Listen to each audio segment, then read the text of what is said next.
அஸ்ஸலாமு அலைக்கும். இப்போ பார்க்குறது ரியலாகவே நாகூர் ஆண்டவர் தர்கா நாகூரில். அதுதான் நான் வீடியோ எடுத்து உங்களுக்கு காட்டுறேன். இதுக்கு முன்னாடி வரைக்கும் நாகூர் ஆண்டவர் நினைவால் இருக்கக்கூடிய தர்காவை காட்டினேன். இதுதான் நாகூர் ஆண்டவர் தர்கா. இது நாகூர் ஆண்டவர் உள்ளே நம்ம போகும்போது இருக்கக்கூடிய முகப்பு.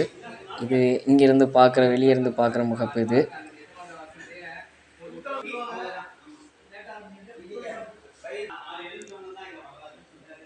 எப்போவுமே நாகூரோட தர்காவில் நடை காலையில் 4:30க்கெலாம் திறந்துருவாங்க.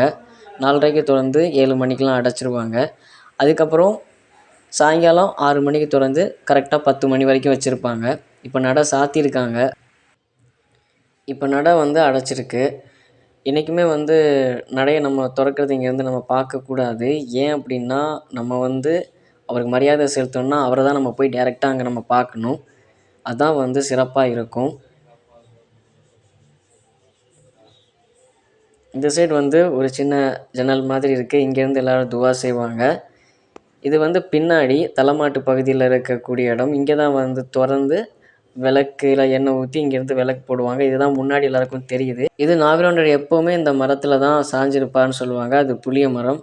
அதுவும் அதோடய சேர்த்து கவர் கட்டியிருக்காங்க. இந்த சைடும் ஒரு ஜன்னல் மாதிரியான அமைப்பு இருக்குது. இங்கேருந்தும் பார்த்து அவரை ஜியாரத்து பண்ணுவாங்க. இப்போது இங்கே அவர் அணிஞ்ச அந்த நீலக்கல் நான் காட்டுறேன். என்னால் முடிஞ்ச அளவுக்கு நான் ஜூம் பண்ணியிருக்கேன். அந்த இருக்குது இல்லையா, அதுதான் அவர் கையில் அணிஞ்ச அந்த மோதிரம், அந்த கல். அதை தான் அங்கே ஃபிக்ஸ் பண்ணியிருக்காங்க. பார்க்காத மக்கள் இதை பார்க்கும்போது கண்டிப்பான முறையில் இறைவனிடம் துவா செய்திருங்க. மேலும் இந்த இடத்துக்கு ஜியாரத்துக்கு வர்றதுக்கு உங்களுக்கு இறைவன் வழி செய்யட்டும். நாகூர் ஆண்டவருடைய துவா வர்க்கத்தின் பொருட்டால் இறைவன் எல்லோருக்கும் நல்வழி செய்யட்டும். அஸ்ஸலாமு அலைக்கும்.